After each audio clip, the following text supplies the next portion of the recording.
무슨 할 말이 그렇게 많은지 매일매일 시황을 읽어주고 종목을 추천해 주는데 참 웃긴 일이죠. 안녕하세요. 행복한 부자가 되고 싶으세요? 이너프입니다. 제가 항상 강조하는 것이 두 가지 있습니다. 자본주의 사회에서 생존하기 위해서는 투자가 반드시 필요하다는 점과 투자가 주업이 아닌 이상 투자에 너무 많은 시간과 노력을 쏟아서는 안 된다는 점입니다. 투자는 해야 하지만 너무 열심히 하지 말라니 무슨 말이냐 하는 분들 계시죠. 시장은 겸손한 사람에게 상을 주지만 오만한 사람에게는 벌을 주기 때문입니다. 시장을 이기겠다고 기를 쓰고 덤벼봐야 별 소득 없다는 뜻입니다. 대신 시간의 가치를 믿고 오랜 시간 시장 수익률만 제대로 얻어도 어마어마한 보상을 해주는 것 역시 시장입니다. 자, 우리 좀 솔직해집시다. 그리고 이성적으로 한번 생각해 봅시다. 돈 싫어하는 사람은 없죠. 그럼 당대에 가장 똑똑했다는 사람들 중 상당수가 시장을 이기기 위해 도전했을 겁니다. 지금도 경제학 교수님들이나 경제 전문가들이 남몰래 열심히 투자하고 있을 겁니다. 그분들 중 시장 평균 수익률 이상 돈을 번 사람이 얼마나 될까요? 모르긴 해도 많지는 않을 겁니다. 그럼 역사에서 확인할 수 있는 사람들을 살펴볼까요? 먼저 천재 물리학자 뉴턴이 있죠. 그는 시장에서 엄청난 돈을 날리고 전체의 움직임은 계산할 수 있었지만 인간의 광기는 계산할 수 없다라는 유명한 말을 남겼습니다. 그가 천재긴 해도 물리학자니까 투자 전문가는 아니니 그럴 수 있는 거 아니냐라고 생각하시는 분도 계실 겁니다. 그럼 계량 경제학의 창시자 중 한 사람이자 화폐 수량서를 주장한 어빙 피셔의 경우를 살펴볼까요? 그는 대공황 직전에 주식시장은 꺼지지 않을 영원한 고점에 도달했습니다 라는 망언을 남기고 살던 집까지 잃고 시장에서 장렬히 전사했죠. 이번에는 좀 더 최근 사례를 살펴볼까요? 로버트 머튼, 마이런 숄스 등 노벨 경제학상을 수상한 천재들이 운영했던 헤지펀드 롱텀 캐피탈 매니지먼트의 최후는 어땠나요? 1998년 러시아의 모라토리엄 선언을 계기로 파산했죠. 연준의 대규모 구조금융이 없었다면 경제위기로 발전할 수 있었던 엄청난 사건이었습니다. LTCM의 파산과 관련해 좀 더 자세한 내용을 알고 싶은 분이라면 천재들의 실패라는 책을 읽어보시면 좋습니다. 그럼 좀 더 솔직하게 이야기해보죠. 투자 전문가들이 가장 많이 모여있는 곳이 어딘가요? 증권회사죠. 억대 연봉을 받는 애널리스트, 트레이더 등 전문가들이 한 곳에 모여서 일하고 있잖아요. 그들의 수익은 어디서 나오나요? 대부분이 여러분이 하는 주식 거래를 중개해주고 받는 수수료에서 나옵니다. 0.1%도 안 되는 돈인데 그걸 벌려고 증권회사들끼리 그렇게 박터지게 경쟁하는 게 뭔가 이상하지 않나요? 자신들의 돈으로 직접 투자하는 자기 매매로 왜 돈을 벌지 않고요? 펀드 매니저들도 월급 받으면서 고생하지 말고 직접 나가서 전업 투자하면 더 큰 돈을 벌 텐데 왜 그렇게 회사에 붙어 있으려고 애를 쓰는 걸까요? 참 이상하죠. 우리나라에서 가장 큰 자산을 운영하는 곳은 어딜까요? 국민연금입니다. 대략 700조 원 정도 운영하고 있으니 코스피 시가총액의 절반가량 되는 어마어마한 금액이죠. 그 큰 돈을 운영해야 하니 당연히 최고의 전문가들에게 맡겨 운영할 거고요. 그런 국민연금은 항상 시장을 이길까요? 파란 선은 우리나라의 경제 성장률이고 빨간 선은 국민연금의 수익률입니다. 엎치락 뒤치락 하지만 결국 경제 성장률을 크게 벗어나진 못합니다. 지금까지 30여 년간 국민연금이 거둔 연평균 수익률은 5.86%입니다. 어떤가요? 최고의 전문가들이 운영해서 거둔 수익률이 시장 평균 수익률 정도밖에 안 되죠. 워렌 버핏은 2016년 버크셔 회사회의 주주 서한에서 존 보글은 미국 투자자들의 영웅이다 라고 했습니다. 전 세계인이 다 알고 있는 가장 위대한 투자자 중 한 사람인 버핏은 왜 존 보글을 미국 투자자의 영웅이라고 했을까요? 그가 인덱스 펀드의 창시자이기 때문입니다. 제 이전 영상 왜 인덱스 펀드인가에서 자세히 설명드린 것처럼 인덱스 펀드가 대부분의 액티브 펀드보다 월등한 수익률을 내기 때문입니다. 실제로 버핏은 지난 2008년 공개적으로 헤지펀드들과 내기를 한 것으로 유명합니다. 그 어떤 헤지펀드도 장기적으로는 S&P 500의 수익률을 즉 시장 평균 수익률을 이길 수 없다고 화가 나면서 10년 연평균 수익률로 S&P 500을 이길 수 있는 사람이 있다면 자신과 내기를 하자고 대놓고 조롱했습니다. 한동안 아무도 도전하지 않아 싱겁게 묻힐 뻔했는데 피터 사이데스라는 자산운용사 대표가 내기에 응해서 가까스로 내기가 성사됐죠. 그런데 결과는 어땠나요? 롱벳이라는 사이트를 통해 2008년부터 2017년까지 진행된 내기의 결과를 확인하실 수 있습니다. 시장을 이기기는커녕 아주 형편없는 수익률을 기록해서 큰 창피를 당했죠. 조사에 따르면 펀드 매니저가 적극적으로 운영하는 액티브 펀드가 시장 평균 수익률을 넘어설 확률은 10%대에 불과하다고 합니다. 나머지 80% 이상은 시장 평균에도 미치지 못한다는 뜻입니다. 실제로 버핏은 자기가 죽으면 부인에게 재산의 90%를 인덱스 펀드에 넣어서 운영하라고 이야기해둔 상태입니다. 그게 가장 확실하고 안전한 투자 방법이라고 버핏 스스로가 믿고 있기 때문이죠. 여기서 의문이 생깁니다. 그럼 도대체 워렌 버핏, 피터 린치, 레이 달리오, 하워드 막스처럼 위대한 투자자들은 도대체 뭐냐고요? 물론 모두 전설적인 투자자들이고 실제로도 오랜 시간 시장을 이긴 사람들임에 틀림이 없습니다. 분명 남다른 특별함이 있는 사람들이죠. 그런데 그들이 순수하게 실력이 좋아서 그런 성과를 낼 수 있었던 걸까요? 혹시 그저 운이 좋아서일 가능성은 없을까요? 2008년 글로벌 금융위기를 예측한 것으로 유명한 블랙스완의 저자 나심 탈렙의 책에서 힌트를 얻을 수 있습니다. 그는 세계적인 석학일 뿐만 아니라 전문 트레이더로서 시장 내부에서 벌어지는 일들을 직접 보고 듣고 온몸으로 체득한 사람입니다.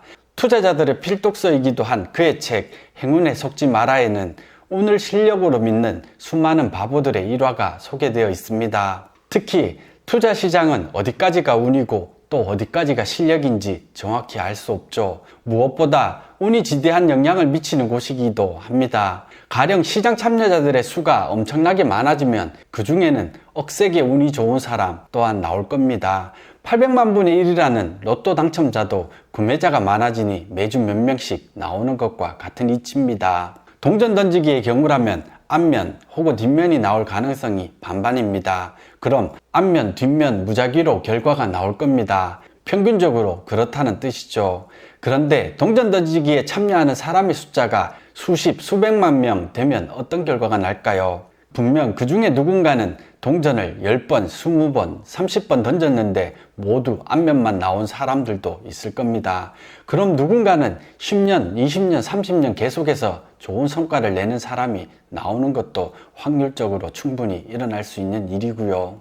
물론 위대한 투자자들이 순전히 운만 좋았던 바보라는 뜻은 아닙니다. 실력은 좋지만 운이 나빠서 시장에서 실패한 사람이 존재하는 것처럼 그들은 실력도 좋았고 운 또한 억세게 좋았던 사람이라는 뜻입니다. 언제 기회가 되면 나심 탈렙의 책을 리뷰해볼 생각이니 여기서는 이쯤하고 넘어가도록 하겠습니다. 어떻게 세계 경제의 흐름을 꿰뚫고 있고 평생 투자를 업으로 해온 전문 투자자들조차 시장을 이기기 힘든 걸까요? 수만 가지의 이유가 있을 겁니다. 그 중에서도 특히 중요한 3가지 정도 이유만 살펴보도록 하겠습니다.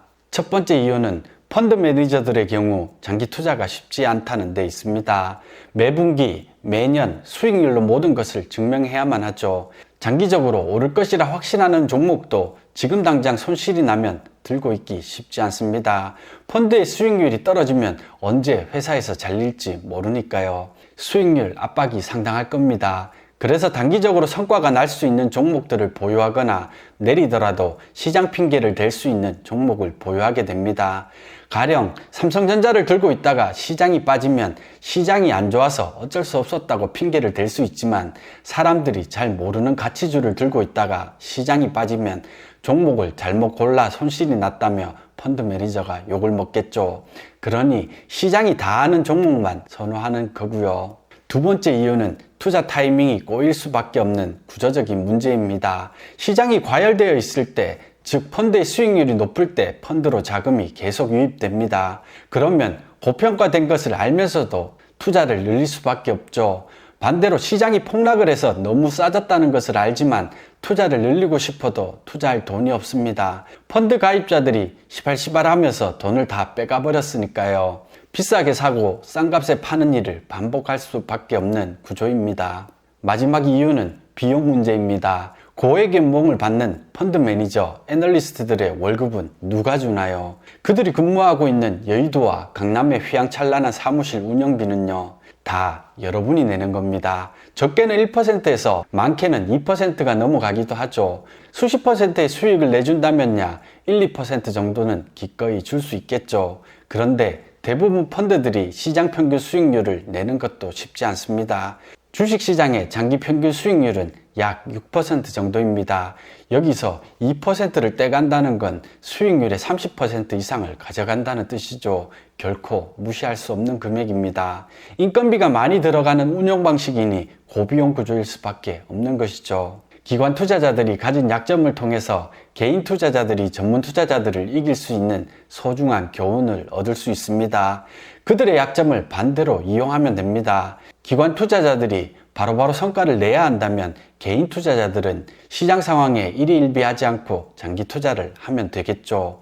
그들이 시장이 좋을 때 매수하고 나쁠 때 팔 수 없다면 여러분은 반대로 공포에 사고 탐욕에 팔면 되고요. 그게 어렵다면 그냥 시장 타이밍과 관계없이 적립식 투자를 하는 것만으로도 충분합니다. 마지막으로 그들이 고비용 구조 때문에 수익률이 낮아지는 것이라면 여러분은 저비용 구조를 추구하면 됩니다. 수수료가 비싼 액티브 펀드 대신 인덱스 펀드를 통해 투자를 하고 매매 빈도를 줄여서 쓸데없는 거래 비용을 낮추면 되죠. 또한 퇴직연금 계좌 등 세제 혜택을 최대한 이용하는 것도 방법이고요. 전문 투자자들조차 시장 평균 수익률을 거두는 것이 힘겨운 곳이 바로 투자 시장입니다. 그런데 여러분은 그들보다 더 잘할 수 있다고 시장에 직접 뛰어들어 종목을 고르고 샀다 팔았다 반복하죠. 왜 그러는 걸까요? 시장 수익률이 성에 안 차기 때문입니다. 하루에도 수십 %가 왔다 갔다 하는 시장에서 1년에 6, 7% 정도의 수익을 본다는 게 영 마음에 안 들거든요. 본인이 직접 하면 훨씬 더 잘할 수 있을 것 같고 그러거든요. 그걸 부추겨 돈을 버는 사람이 투자 자문업을 영위하는 사람들, 여기저기서 증권방송을 하는 사람들입니다. 무슨 할 말이 그렇게 많은지 매일매일 시황을 읽어주고 종목을 추천해 주는데 참 웃긴 일이죠. 솔직히 그들도 알고 있습니다. 자기네가 하는 말이 투자에 별로 도움이 안 된다는 거. 물론 모든 방송이 다 그렇다는 건 절대로 아닙니다. 시장의 큰 흐름을 짚어주는 전문가분들도 분명 계시고 투자 일지를 작성해서 공유해 주시는 분들도 계시죠. 한 주든 10주든 자신이 직접 매입한 종목과 매입한 이유를 공유해 주시는 분들은 분명 도움이 됩니다. 최소한 그분들은 여러분들에게 간접적인 경험을 통해서 무언가 배울 수 있는 기회라도 제공해 주니까요. 만약 누군가가 10%대의 연평균 수익률을 수십 년 동안 계속 지속한다면 워렌 버핏, 피터 린치, 조지 소로스 등 전설적인 투자자가 되어 역사의 길이 남겠죠. 평생 투자만 생각하고 투자를 업으로 삼고 그 중에서 0.00001%가 되면 연평균 10%의 수익률을 꾸준히 낼 수 있다는 뜻입니다. 그런데 여러분의 꿈이 전설적인 투자자이신가요? 아니면 그냥 부자인가요? 대부분 힘들게 번 돈을 지키고 불려서 부자가 되고 싶은 거죠. 그런데 왜 자꾸 수익률에 목을 매나요? 그게 잘못된 겁니다. 시장 수익률 이상을 거두기 위해 아무리 노력해도 시장을 이기는 것이 쉽지 않거든요. 오히려 이기려 하면 할수록 시장 평균보다 못한 수익률을 거두게 될 가능성이 더 크죠. 시장은 이기라고 있는 곳이 아니라 겸허히 받아들이라고 있는 곳입니다. 시장 평균, 그걸로 충분하다는 얘기입니다. 그럼 생각을 좀 바꿔볼 필요가 있습니다. 수익은 투자금의 수익률을 곱하고 시간을 곱한 값입니다. 수익률에 목숨을 거는 사람들의 특징이 뭔지 아세요? 투자 자금이 적거나 시간이 없는 사람들입니다. 속된 말로 적은 돈으로 단기간에 일확천금을 벌려고 하니까 자꾸 수익률에 목을 매게 되는 거예요. 똑똑하다고 해서 더 많은 시간을 쏟는다고 해서 수익률이 높아지는 게 아니라고 했죠. 그럼 속 편하게 시장 평균 수익률만 거두겠다고 생각하면 어떨까요? 그럼 나머지 본질적인 두 가지에 집중할 수 있습니다. 첫째는 투자금을 늘리는 거죠. 수입에서 지출을 빼고 남은 것이 자본으로 축적되죠. 그럼 노동소득이나 자본소득을 높여서 수입을 늘리고 합리적인 소비를 통해 지출을 통제함으로써 투자 금액을 키워갈 수 있죠. 더 벌고 적게 쓰면 투자금은 계속 커지게 됩니다. 나머지 하나는 시간입니다. 모든 수익은 결국 시간과 함께 쌓여가는 겁니다. 장기 투자가 중요한 이유죠. 역사적으로 보면 모든 투자 자산 중에 주식 투자 수익률이 가장 높다는 것을 확인할 수 있습니다. 장기 투자 바이블이라는 명절을 남긴 제레미 시걸 교수가 만든 장기 투자 수익률 그래프입니다.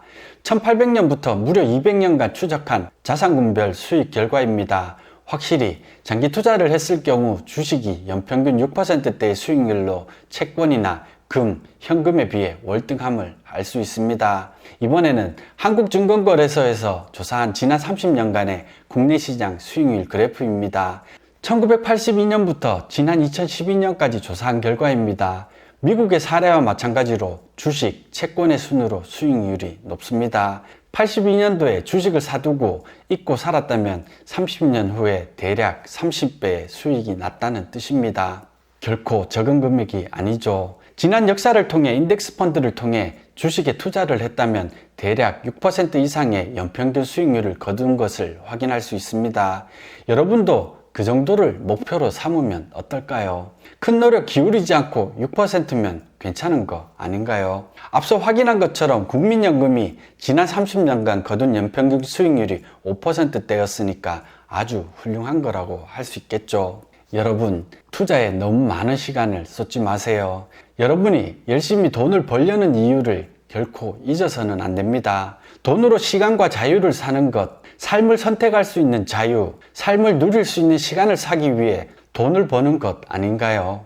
그런데 그 자유와 시간을 몽땅 쏟아서 수익률 조금 높여보겠다고 애쓰는 것이 무슨 의미가 있나요? 저는 여러분이 자유와 시간을 몽땅 투자해서 돈 버는 일에 매달리지 않으셨으면 좋겠습니다. 최소한의 시간과 노력으로 안전한 수익률을 거둘 수 있는 방법이 얼마든지 있으니까요. 여러분이 배우고 익혀야 하는 건 쓸데없는 시황이나 정보가 아니라 경제의 큰 흐름을 읽는 눈입니다. 그리고 1년에 한두 번 정도 자산 배분을 조정하면서 장기 투자하는 걸로 충분하죠. 몇몇 분들이 적립식 장기 투자가 가장 좋은 방법인 건 알겠는데 혹시 은퇴 시점에서 지금처럼 경제 위기가 와서 시장이 폭락하면 어쩌나요? 우리나라도 일본처럼 돼서 잃어버린 20년을 겪게 되면 어쩌나요? 라는 질문을 해주셨습니다. 충분히 납득할 수 있는 걱정입니다. 하지만 크게 염려하지 않으셔도 됩니다. 이 부분에 대해서는 다음 시간에 좀 더 이야기 나눠보도록 하겠습니다.